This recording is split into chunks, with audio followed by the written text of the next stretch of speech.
अगर आपके पास किसी अपराध की वीडियो है या किसी अपराध के स्क्रीनशॉट आपके पास है या किसी ने आपको धमकी भरा ऑडियो भेजा है, तो उसे न्यायालय में प्रूफ करने के लिए लंबी कानूनी प्रक्रिया अब ज़रूरत न पड़े, क्योंकि मध्य प्रदेश शासन ने ई साक्ष्य सिस्टम लागू करने की दिशा में कदम बढ़ाया है। तो क्या इससे साक्ष्य अधिनियम की धारा 65 के सर्टिफिकेट की आवश्यकता नहीं होगी? पूरी सच्चाई समझते हैं इस वीडियो में। नमस्कार, मैं हूं प्रोफेसर गौरव रावल और आप देख रहे हैं गौरव रावल ऑफिशियल।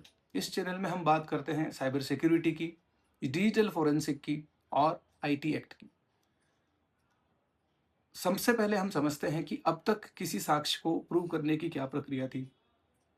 यदि पुलिस कोई अपराध का वीडियो उतारती है या कहीं फोटो जब्त करती है या किसी ऑडियो को रिकवर करती है, तो उसे न्यायालय में प्रस्तुत करने के लिए भारतीय साक्ष्य अधिनियम की धारा 65 का प्रमाण पत्र जरूरी होता है। अगर 65 का प्रमाण पत्र पुलिस उपलब्ध कराने में असमर्थ होती है, तो कई बार न्यायालय ऐसे साक्ष्यों को अमान्य करार देता है। अब नई व्यवस्था में क्या होगा?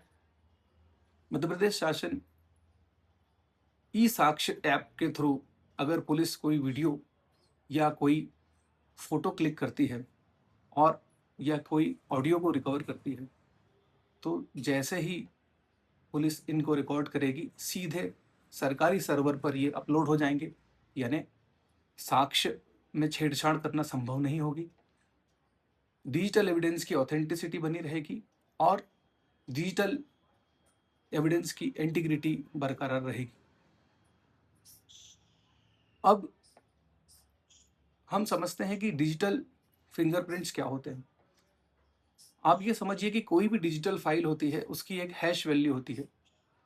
यदि उस डिजिटल एविडेंस में चाहे वो वीडियो हो, उसमें 1 सेकंड की भी छेड़छाड़ हो या कोई ऑडियो हो, उसमें कोई कट हो, तो हैश वैल्यू बदल जाती है और न्यायालय को पता चल जाता है कि इस साक्ष्य में किसी तरह का मैनिपुलेशन या छेड़छाड़ की गई है और न्यायालय उसको अमान्य करार देता है।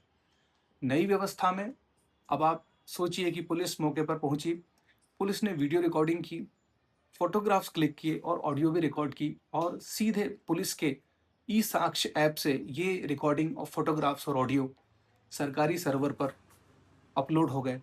यानी डेटा में कोई छेड़छाड़ संभव नहीं, कोई मैनिपुलेशन संभव नहीं। इससे क्या होगा?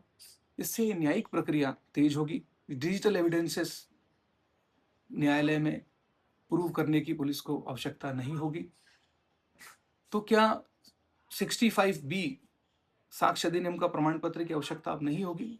यह भी पूरी तरह सच नहीं है। आपको याद रखना होगा कि कोई भी सीसीटीवी फुटेज या कोई वीडियो या कोई ऑडियो जो प्राइवेट सोर्सेज से रिकॉर्ड किए जाएंगे, उसमें 65B के प्रमाण पत्र की आवश्यकता होगी। यानी सिर्फ ई साक्ष्य ऐप से ही कलेक्ट किए गए साक्ष्य हैं वो मान्य होंगे, अन्य नहीं। ऐसी और जानकारी के लिए हमारे चैनल को सब्सक्राइब करिए।